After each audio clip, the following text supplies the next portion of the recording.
Hello everyone. তো আমার ছিল একটা ব্রাইড সাজানো। তো গেছিলাম আমাদের এই পাশেই সেই লোকেশনে গিয়ে ব্রাইডের ভাত কাপড়ের লুকে রেডি করাচ্ছিলাম। তো রেডি করিয়ে তোমরা বলো দেখে ব্রাইডের লুকটা কেমন হয়েছে। এটা ছিল ভাত কাপড়ের লুক। তারপরে আমরা একটু ঘুরতে গেছিলাম। কি করব, টাইমটা ওয়েস্ট করব বসে বসে, তাই একটু ঘোরাঘুরি করলাম আমি আর দিদি। তো ঘুরে এসে স্টলে কফি খেলাম। তারপরে ছিল চিকেন পকোড়া খেয়ে খেলাম ফুচকা। তারপর ব্রাইড রেডি করিয়ে যে বলো রাতের রিসেপশন লুকটা কেমন হয়েছে।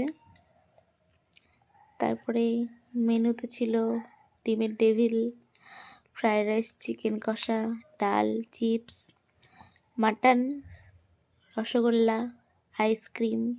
তো এইটুকুই, বাই।